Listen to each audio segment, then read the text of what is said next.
Ahora bien, dentro de la idea de que hay algo que ingresa al sistema auditivo y ese algo es un evento acústico que implica sonido y silencio, ¿qué parte de la fisiología se hace cargo de procesar ese sistema para entenderlo claramente?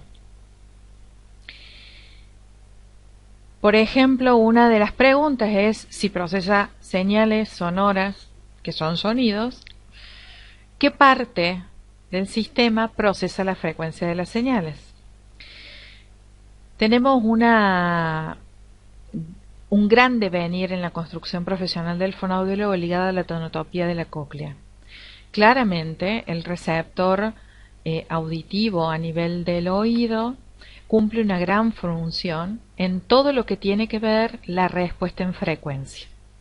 Existen canales puntuales ubicados alrededor de todo el sistema de la cóclea que son sensibles a determinadas frecuencias y a otras no. Es decir, es como si fuera un gran piano en donde determinadas frecuencias tocan en determinados sectores. Ahora bien,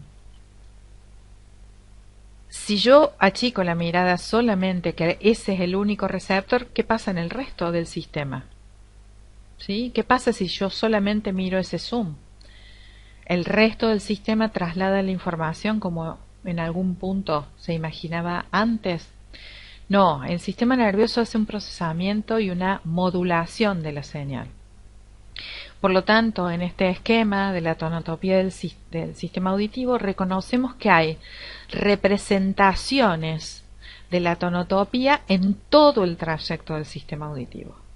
Por tanto, si yo estoy procesando o analizando una respuesta en frecuencia y la reconozco en el órgano periférico, tengo que pensar que tiene alguna implicancia en el resto del sistema, afectando también zonas a consecuencia.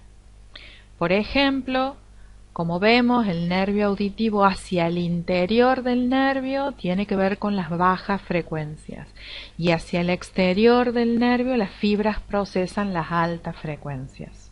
Esto también se ve incluso en la representación cortical de las áreas auditivas responsables de responder específicamente a la información acústica que fue transformada en auditiva.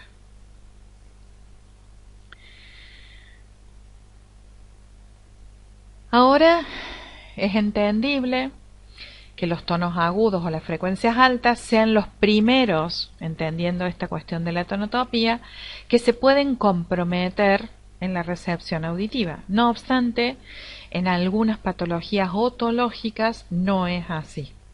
Pero sí podemos ver compromisos en los tonos agudos como una constante en afecciones otológicas que van comprometiendo esa parte del procesamiento de la señal. Ahora, volvemos a la misma pregunta. Si la audición procesa sonidos como señales, ¿qué parte del sistema se hace cargo de la intensidad de esas señales? Es decir, ¿qué parte del sistema, pensando en esta primera estructura que es el órgano periférico? Y tenemos dos grandes receptores que están vinculados a la intensidad.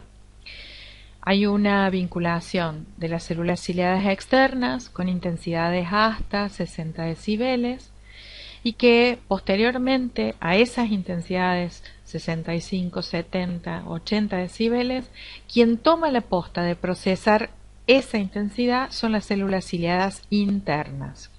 Por lo tanto, si yo tengo una pérdida auditiva que compromete ese rango de intensidad, puedo entender que de alguna manera me está contando al menos cómo procesa la señal el órgano periférico y el resto del sistema cómo funciona. Bueno, al respecto tenemos mucho que aprender.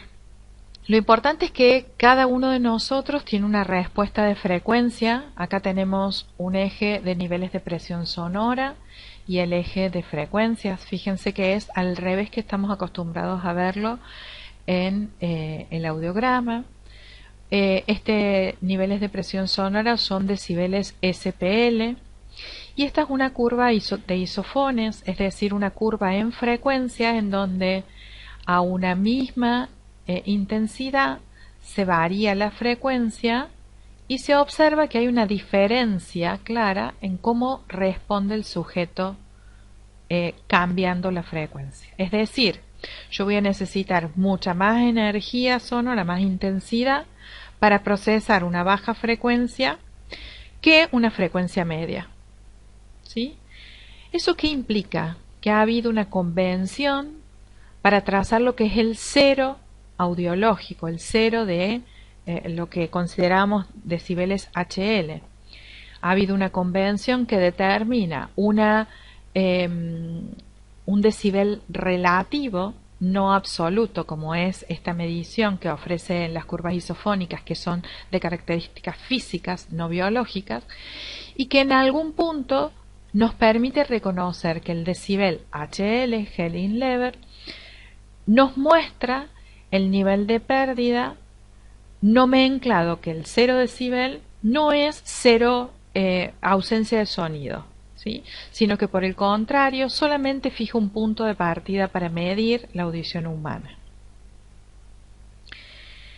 Finalmente tengo que entender que cada vez que me ofrecen un escenario o un entorno sonoro para resolver, yo voy a usar claves que son ambos oídos o un solo oído según la información.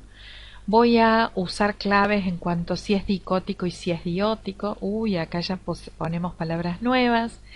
Voy a empezar a reconocer en qué momento apareció la señal y cuánto tiempo duró el procesamiento temporal de la audición. Voy a necesitar segregar, separar, jerarquizar señales que pueden estar solapándose, entonces segregar sonidos. Y por otra parte, voy a terminar de reconocer que a veces hay señales que compiten en mi atención y que yo tengo que poder responder y resolver esas señales, y hay señales que enmascaran, solapan, ocultan otra información que es de mi interés y quiero procesar. Entonces, después de estas dos intervenciones, podemos reconocer que las áreas pintadas de verde han aumentado en estas dos microclases, y que nos quedan algunas áreas en color negro que tenemos que abordar.